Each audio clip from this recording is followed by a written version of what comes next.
പ്രിയപ്പെട്ടവരെ, ഈശോയുടെ പരിശുദ്ധ നാമത്തിന് മഹത്വമുണ്ടാകട്ടെ. ഇന്ന് നമ്മൾ കേൾക്കുന്ന വചനത്തിലൂടെ നമ്മുടെ ജീവിത പ്രശ്നങ്ങൾ എത്ര വലുതായാലും അതിലെല്ലാം ഉറച്ചു നിൽക്കുവാൻ ദൈവത്തിന്റെ പരിശുദ്ധാത്മാവ് നമുക്ക് ശക്തി തരട്ടെ എന്ന് പ്രാർത്ഥിക്കുന്നു. പരിശുദ്ധ അമ്മേ, മേരി മാതാവേ, അമ്മ ഞങ്ങൾക്ക് വേണ്ടി പ്രാർത്ഥിക്കണമേ. പ്രിയപ്പെട്ടവരെ, പഴയ നിയമത്തിൽ നിന്നാണ് നമ്മൾ ഇന്നൊരു വചനഭാഗം ചിന്തിക്കുന്നത്. 1 സാമുവേലിന്റെ പുസ്തകം 17-ാം അധ്യായത്തിൽ നമ്മളവിടെ കാണുന്നുണ്ട് ഗോലിയാത്തും ദാവീദും. അതായത് സാവൂൾ എന്ന രാജാവ് യുദ്ധത്തിന് കടന്നു ചെല്ലുമ്പോൾ ഫിലിസ്ത്യരുടെ കൂട്ടത്തിൽ നിന്ന് കടന്നു വരുന്ന മല്ലനാണ് ഗോലിയാത്ത്. ഗോലിയാത്തിനെ കാണുമ്പോൾ ഇസ്രായേൽ ജനത, ദൈവത്തിന്റെ ജനത മുഴുവനും ഭയപ്പെട്ട് നിൽക്കുന്ന സമയത്ത് ബാലനായ ദാവീദിനെ ദൈവം അയച്ച് അവരെ രക്ഷിക്കുന്ന ഭാഗമാണ് ഗോലിയാത്തും ദാവീദും.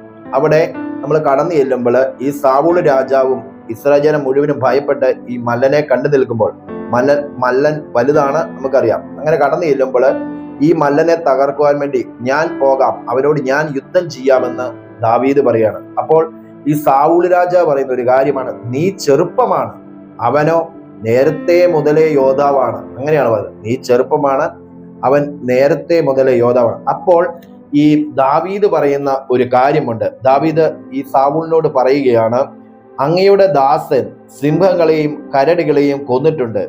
ജീവിക്കുന്ന ദൈവത്തിന്റെ സൈന്യത്തെ അപമാനിക്കുന്ന അപരിച്ഛേദനായ ഈ ഫിലിസ്ത്യനും അവയിൽ ഒന്നിനെ പോലെയാകും.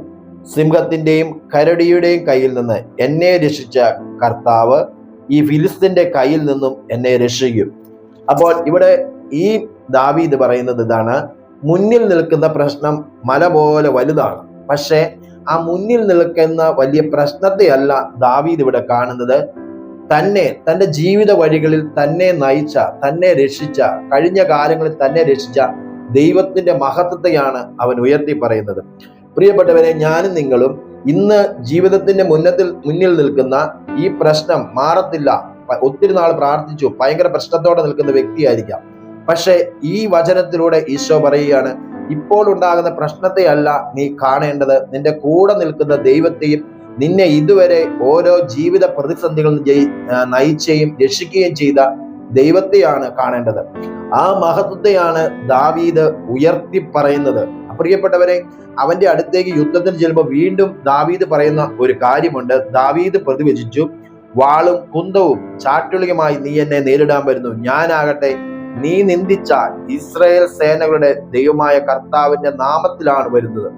അപ്പോഴും ഈ ദാവീദ് പറയുന്നതാണ്, മുന്നിൽ നിൽക്കുന്ന ഈ ഗോലിയാത്ത് എന്ന മല്ലനെ കണ്ട് അവന്റെ വലിപ്പമോ, അവന്റെ കയ്യിലിരിക്കുന്ന കുന്തമോ, അവൻ തലയിൽ വെച്ചിരിക്കുന്ന തൊപ്പിയോ, ഇതൊന്നുമല്ല അവൻ പറയുന്നത്. തന്നെ സഹായിക്കുന്ന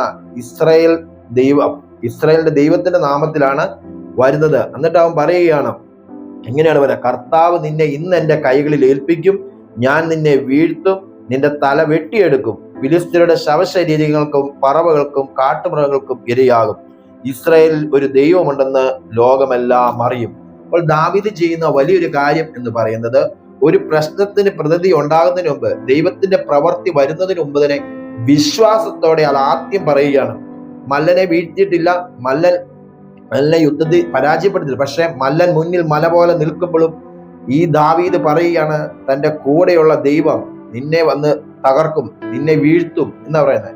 ഈ വചനത്തിലൂടെ ഈശോ പറയുകയാണ്, നമ്മുടെ ഓരോരുത്തരുടെ ജീവിതത്തിൽ വലിയ വലിയ പ്രതിസന്ധികൾ നിൽക്കുമ്പോൾ, എത്ര പ്രാർത്ഥിച്ചിട്ട് മാറിയില്ല, പല പ്രതിസന്ധികൾ നിൽക്കുമ്പോഴും തന്നെ ഇതുവരെ നയിച്ച ദൈവത്തിന്റെ മഹത്വത്തെ ഞാനും നിങ്ങളും കാണണം.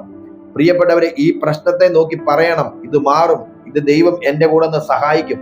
അല്ലാതെ പ്രശ്നം കാണുമ്പോഴേ നമ്മളെല്ലാം നിരാശപ്പെട്ട് അയ്യോ തീർന്നേ, ഇനി പ്രാർത്ഥിച്ചിട്ട് കാര്യമില്ലേ, ഇങ്ങനെയല്ല പറയേണ്ടത്.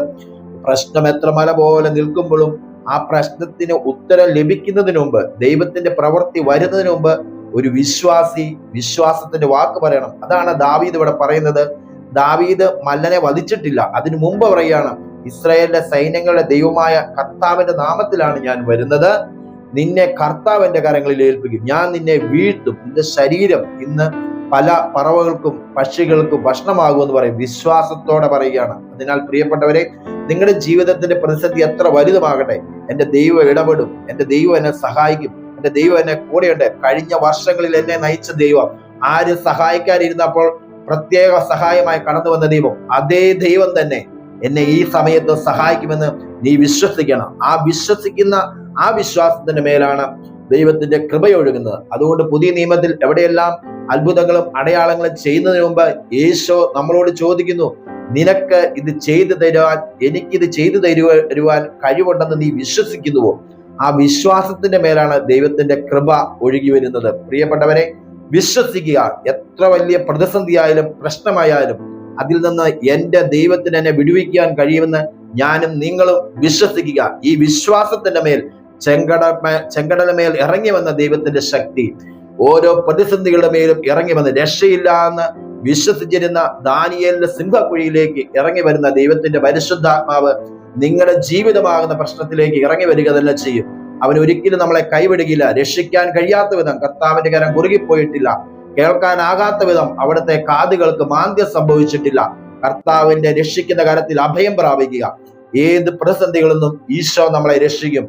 ആമേൻ. വിശ്വസിക്കുക. ആമേൻ. ഈശോ നിങ്ങളെല്ലാവരെയും അനുഗ്രഹിക്കട്ടെ. ആമേൻ. God bless U.